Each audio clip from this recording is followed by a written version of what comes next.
गुणवंती चाची गांव में हमेशा सबकी मदद करती थी। उसका बेटा गुंजन और बहू गौरी दोनों गुणवंती के साथ ही रहते थे।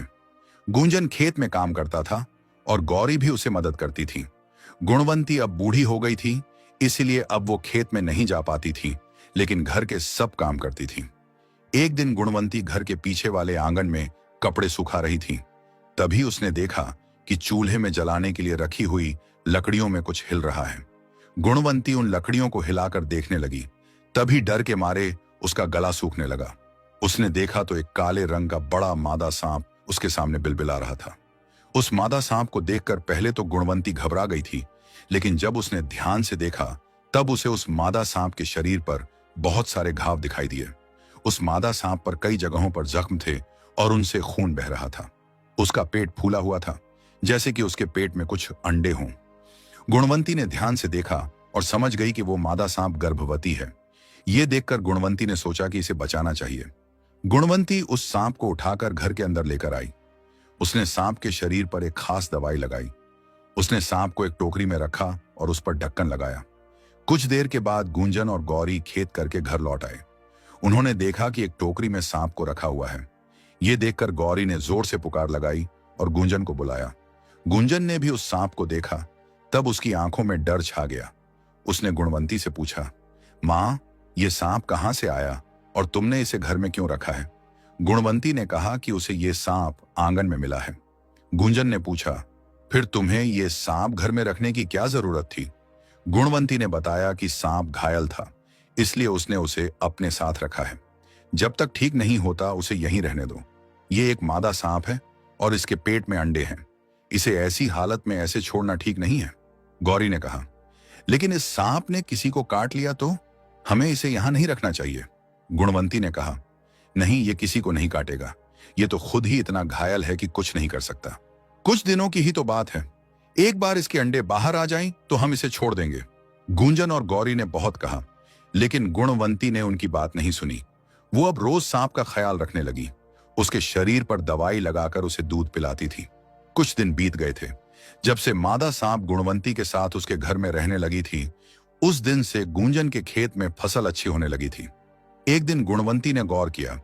उसने देखा कि जब से सांप उसके घर आई है, गुंजन की फसल को बहुत अच्छी कीमत मिलने लगी है। उन लोगों के पास ज्यादा पैसे आने लगे थे। उसने ये बात गुंजन और गौरी को बताई, लेकिन उन दोनों को ये बात सही नहीं लगी। गुंजन ने कहा, मां, हम दोनों दिन रात खेत में मेहनत करते हैं, खेत को अपने खून पसीने से सींचते हैं, इसीलिए ये दिन दिख रहे हैं। इसमें इस सांप का कोई लेना देना नहीं है। गुणवंती ने कुछ नहीं कहा। एक रात गुणवंती ने गौरी और गुंजन की बातें सुनी। गौरी गुंजन से कह रही थी कि उसे ये सांप इस घर में नहीं चाहिए। आप अपनी मां को समझाइए। वो सांप घर में कहीं भी घूमता रहता है। आगे चलकर बच्चे भी घर में घूमने फिरने लगेंगे तो हम क्या करेंगे? कुछ महीनों बाद हमारा बच्चा भी इस दुनिया में आ जाएगा। इतने सब सांपों के बीच हम अपने बच्चे को नहीं रख सकते। गुंजन ने कहा, तुम ठीक कह रही हो, लेकिन मैंने भी मां को कितनी बार समझाया है। अब वो समझ ही नहीं रही हैं, तो हम क्या करें? देखते हैं कुछ दिनों तक, और नहीं तो हम खुद उसे छोड़ आएंगे। गुणवंती ने ये सब बातें सुनी और सांप को टोकरी में डालकर अपने कमरे में ले आई। रात को जब गुणवंती सो रही थी, तब टोकरी के अंदर से अचानक रोशनी बाहर आने लगी। गुणवंती उस रोशनी को देखकर चौंक गई। उसने टोकरी को खोला तो उसने देखा कि उस सांप का शरीर चमक रहा है। मादा सांप अपने अंडे दे रही थी। उसके चमकते हुए शरीर को देखकर गुणवंती को बहुत आश्चर्य हो रहा था। मादा सांप ने एक चमकने वाला अंडा दिया था। उस अंडे के सांप के शरीर से बाहर आते ही वो रोशनी खत्म हो गई। सांप के शरीर से बाहर आए उस अंडे में कोई दिव्य शक्ति है, ऐसा लग रहा था। उस अंडे को देखकर गुणवंती को बहुत खुशी हो रही थी। मादा सांप भी उसे ऐसे देख रही थी जैसे कि वो गुणवंती को धन्यवाद दे रही हो। अगले दिन गुणवंती ने वो अंडा गुंजन और गौरी को दिखाया। गुंजन ने मन में कहा कि अब मैं इस अंडे और इसकी मां को कहीं छोड़ आऊंगा। गुणवंती भी इस बात को जानती थी कि गुंजन उन दोनों को कहीं छोड़ आएगा, इसलिए वो हर समय उन दोनों के साथ ही रहती थी। एक दिन उस अंडे का छिलका टूटने लगा। उस अंडे से एक छोटा सा सांप बाहर आया। गुणवंती ने उस सांप को दूध पिलाया। कुछ दिन बीत गए। एक दिन गुणवंती को किसी काम से बाहर जाना पड़ा। उसने सांप और उसके बच्चे को टोकरी में छुपाया और अपने कमरे में अपनी साड़ी के नीचे रख दिया। वो अपना काम करने के लिए चली गई। कुछ देर के बाद गुंजन और गौरी खेत से घर लौट आए। उन्होंने देखा कि गुणवंती घर में नहीं है। गौरी ने गुंजन से कहा कि यही सही समय है, हम अभी उन दोनों सांपों को कहीं छोड़कर आते हैं। दोनों उस सांप को ढूंढने लगे। उन्होंने पूरे घर में ढूंढा, लेकिन उन्हें सांप कहीं नहीं मिला। गौरी ने कहा कि आपकी माँ उस सांप को कहीं छुपाकर गई है, हमें उनके कमरे में ही ढूंढना चाहिए। दोनों फिर से गुणवंती के कमरे में ध्यान से ढूंढने लगे। गौरी ने साड़ी को देखा, एक साड़ी के नीचे टोकरी को छुपाकर रखा है। उसने वो टोकरी बाहर निकाली। गुंजन ने टोकरी खोली, तब वो मादा सांप फुफकार कर बाहर आई। उसे देखकर गुंजन को भी डर लगा। गौरी ने उस साड़ी को उस सांप के शरीर पर फेंका। सांप गड़बड़ा गया। उसी बात का फायदा उठाकर गुंजन ने उस सांप के बच्चे को उठाया और गौरी को लेकर घर से बाहर आया। फिर गुंजन ने उसे एक थैली में रख दिया। गुंजन ने गौरी से कहा कि मैं इसे कहीं दूर छोड़कर आता हूं, इसकी मां का क्या करना है वो देखेंगे। गुंजन सांप के उस बच्चे को लेकर जंगल में छोड़कर आता है। कुछ देर के बाद गुणवंती घर आती है। वो देखती है कि सांप का बच्चा घर में नहीं है। उसने गौरी से पूछा कि सांप का बच्चा कहाँ है। तब गौरी ने बताया कि गुंजन उसे छोड़ने गया है। गुणवंती को बहुत बुरा लगा। एक बच्चे को उसकी मां से दूर करना उसे सही नहीं लग रहा था। उसने मादा सांप को देखा, उसका चेहरा भी उतरा हुआ था। कुछ महीने बीत गए। गौरी ने एक सुंदर से बेटे को जन्म दिया था। गुंजन और गौरी अभी भी सांप को घर से बाहर नहीं निकाल पाए थे। हर बार गुणवंती उन्हें यही कहकर चुप कराती थी कि उस सांप में कोई दिव्य शक्ति है जिसकी वजह से हम सबकी हालत सुधर गई है। हालांकि गौरी और गुंजन उसकी बात नहीं मानते थे। ऐसे ही उन चारों की जिंदगी कट रही थी। मादा सांप को गुणवंती रोज दूध पिलाती थी। एक दिन गौरी ने गुणवंती से कहा कि आप सांप को रोज रोज दूध देना बंद कीजिए, मुझे मेरे बच्चे के लिए दूध चाहिए।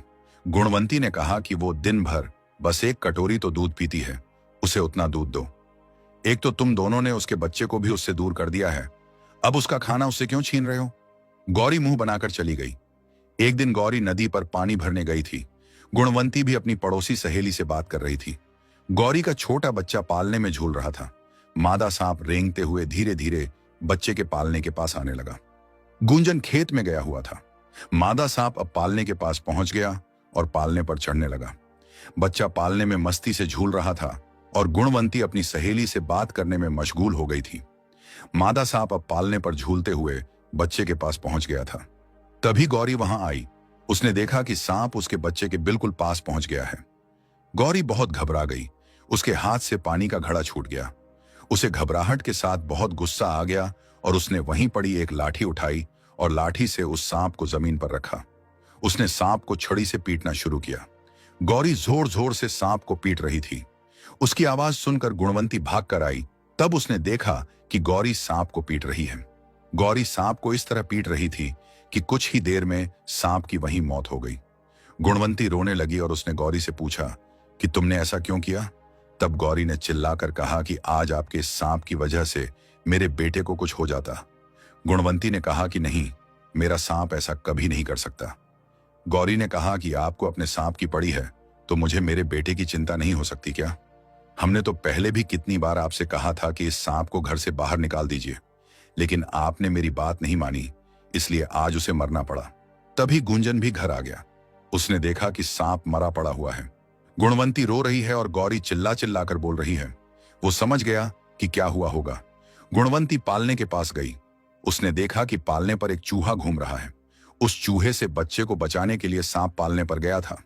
गुणवंती ने कहा, देखो वहां उस चूहे को पकड़ने के लिए मेरा सांप पालने पर गया था। मैंने कहा था मेरा सांप बच्चे को कुछ नहीं कर सकता। बहू, तुमने मेरे सांप को बेकार में ही मार डाला। तुम जानती हो कितना बड़ा पाप कर दिया है तुमने। अरे, जब से ये सांप घर में आया था तब से हमारी कितनी तरक्की हो गई। देखा गुंजन, तुम्हारी बीवी ने ऐसे सांप को मारा जिससे हम अमीर बन रहे थे। ये अपशकुन कहीं हमें गरीब न बना दे। गुणवंती ऐसा कहते हुए फिर रोने लगी। गुंजन ने गुणवंती से कहा, ऐसा कुछ नहीं होता मां, मैंने पहले भी आपको कहा है। गुणवंती ने कहा कि जिस घर में मेरी बात का आप मान नहीं रख सकते वहां मैं नहीं रह सकती। मैं चली जाती हूं इस घर से। गुणवंती उस सांप को उठाती है और घर से चली जाती है। वो जंगल में जाती है और उस सांप को जमीन में गाड़ देती है।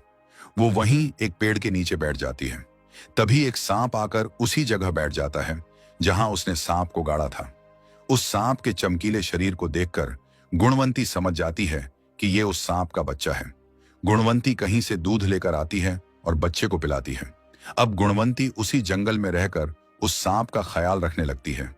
उधर घर पर गुंजन और गौरी दोनों की आमदनी अचानक से कम होने लगी। उनके खेत में फसल भी नहीं बन रही थी। गुंजन अब परेशान होने लगा था। बच्चे की वजह से घर के खर्चे बढ़ रहे थे और पैसे कम मिलने लगे थे। उन्हें दिन गुजारना मुश्किल हो रहा था। एक रात बहुत देर तक गुंजन सोच रहा था। गौरी ने आकर उससे पूछा कि क्या हुआ है। तब उसने बताया कि पैसों की बहुत तंगी हो रही है। अचानक से हमारे पैसे आने बंद हो गए हैं। तभी उसे गुणवंती की बात याद आती है। गुणवंती ने कहा था कि यह सांप जब से हमारे घर आया है तब से हमें पैसे ज्यादा मिलने लगे हैं। ये सोचकर गुंजन ने कहा कि मां सही कह रही थी। उस सांप में जरूर ऐसी कुछ शक्ति थी जिसकी वजह से हम अमीर बनने लगे थे। गौरी ने कहा कि ऐसा कुछ नहीं होता, इस जमाने में ऐसी चीजें नहीं होती। गुंजन ने कहा कि नहीं, मुझे तो मां की ही बात सही लग रही है। तुमने उस सांप को मारकर बहुत बड़ा अपशकुन कर दिया है।